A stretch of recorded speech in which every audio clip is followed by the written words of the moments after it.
di ba, nakabalik uli yung character mo sa Heist. Yes, nakabalik na. Ano naman, masaya kasi finally nakaka-interact na ulit si Archie with everybody dun sa buong High Street verse. Kasi yung kalahati nun, the first half of that, wala talaga ako halos eh. And I didn't get to share scenes with them at all.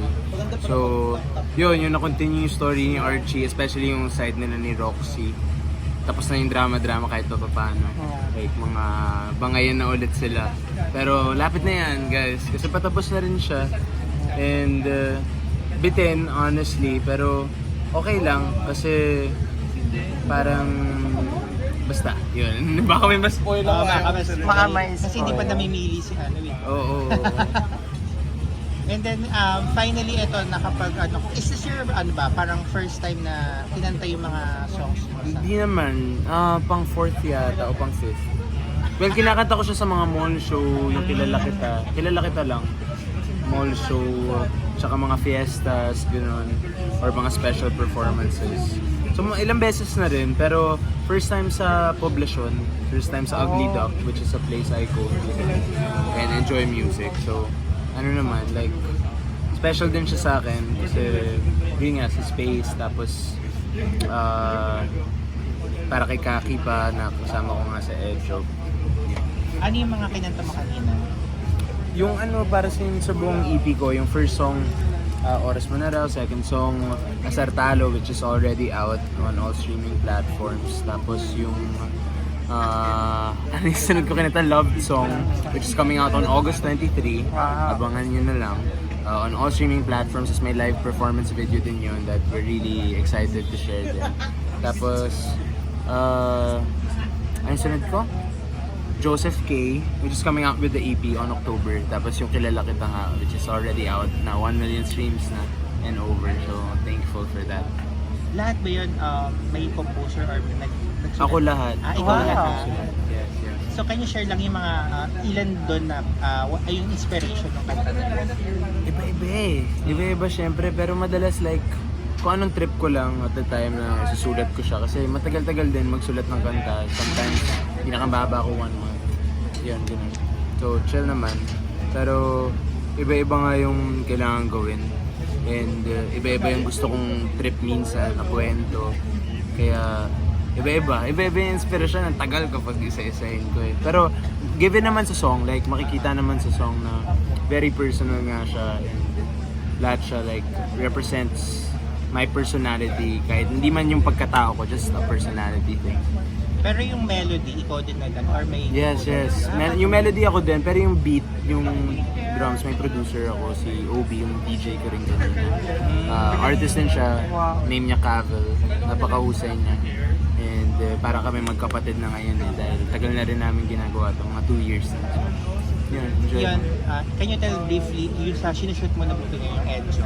Yes, lapit-lapit na rin kami. I mean, not really, pero madami na kami na shoot and we're excited. Ako, hindi kasi ako nanonood ng playback, so hindi ko talaga alam kung anong itsura niya or kung okay ba yung ginagawa ko. Hindi ko talaga alam. Basta I know that everybody's doing their best sa set. And grabe yung tiwala ko sa buong team. And alam kong grabe yung paghihirap ng bawat isa sa team. Kaya tiwala lang ako and excited ako mapanood siya mismo myself. And dami kasi ginagawa ngayon kaya hindi namin matapos eh. Nagsisingit-singit lang ng schedule pero matatapos din siya for sure. Sinong director? Katsuki Flores, si Direk Katsuki Flores. And you're working with Jody. Yes. So how was it working with Miss Jody? Ayoko kasi pag sinabi ko spoiler siya. Kasi kung titignan niyo yung roles namin, hindi talaga ako pwede magsabi kamusta yung mga Kasi ginawa na. so, magkasama ba kayo? Tama? Nagkasama ba kami? Or part? Baka. I mean yung role Hindi ko dito alam. ata. Hindi pa pwedeng kasi... Aba, hindi kasi history naman si Based Edjo. naman. So, Based on Direk history Katsuki, naman. alam ko nanonood ka, Direk. I'm doing you proud. Promise. And may play date na ba yung Edjo? Kung kailan Wala siya pa, possible? So, possible din ba na masama siya sa MMFF? Kasi may last 5 entries pang I don't hinihintay. know, maybe. I don't know. I So, really wala don't pang know. history. Hindi ako involved sa business distribution aspect of it.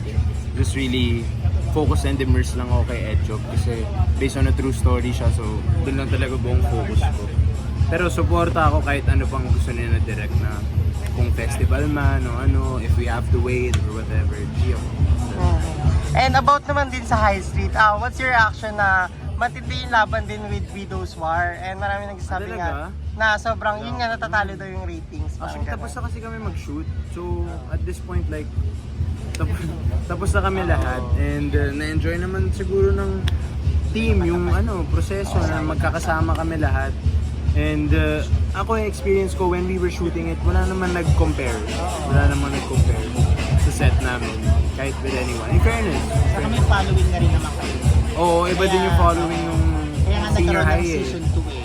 Yun. Pero ano naman siya, like whatever it was, we were just happy to have had work and got to represent those characters again. Kasi we had fun naman doing it.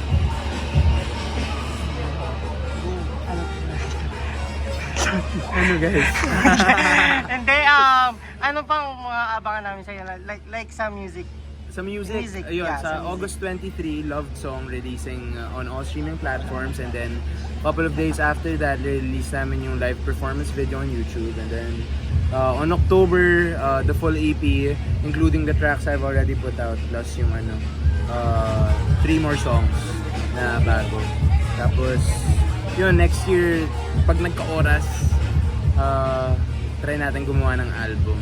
I was talking to the label about it lang. So, Pwede na mag-album. yes, yes. Kaya na eh, dami na Ang dami eh. na. Yes.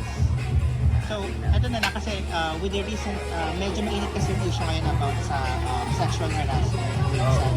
So, what's your opinion about that? Oh Kay my Sandro God, Marcos. I stand against predators. I stand against pedophiles. I stand against all harassers of all forms of abuse.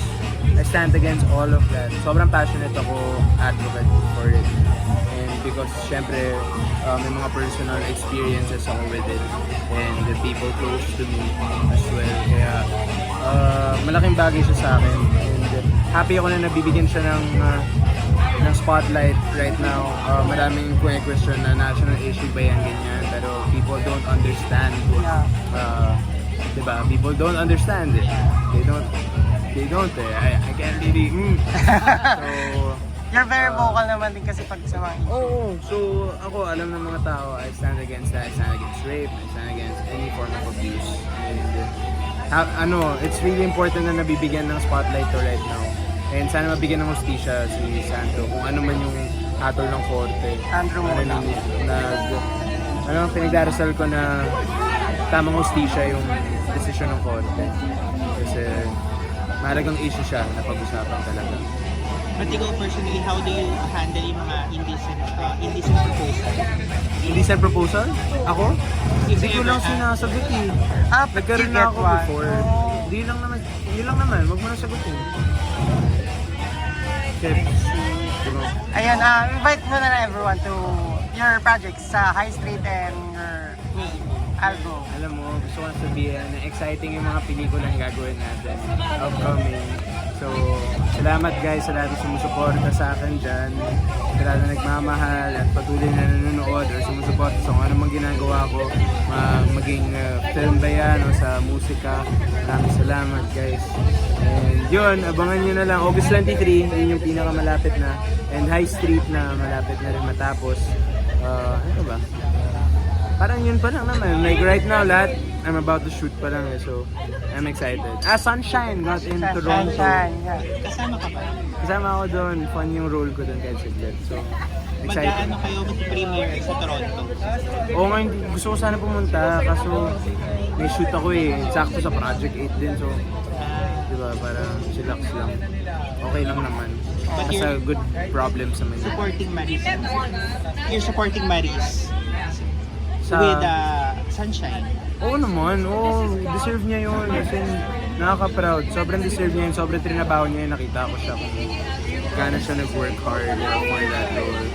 And she deserves it. I'm glad. Hindi ko alam kung makakapunta siya though, pero sana makapunta siya. Magandang experience. Yeah. Any message niya sa lahat ng nagmamahal sa inyo ni Miles? Nakikita kayong laging dalawa. Salamat sa lahat na nagmamahal at sumusuporta sa amin ng kami. Na-appreciate namin yan dahil pareho kami busy at umugot na lang kami ng lakas kung saan. Kaya maraming salamat. Yeah, looking good together na lagi kayo magkasama. Thank you. Thank you. Thank you so Thank you much. guys.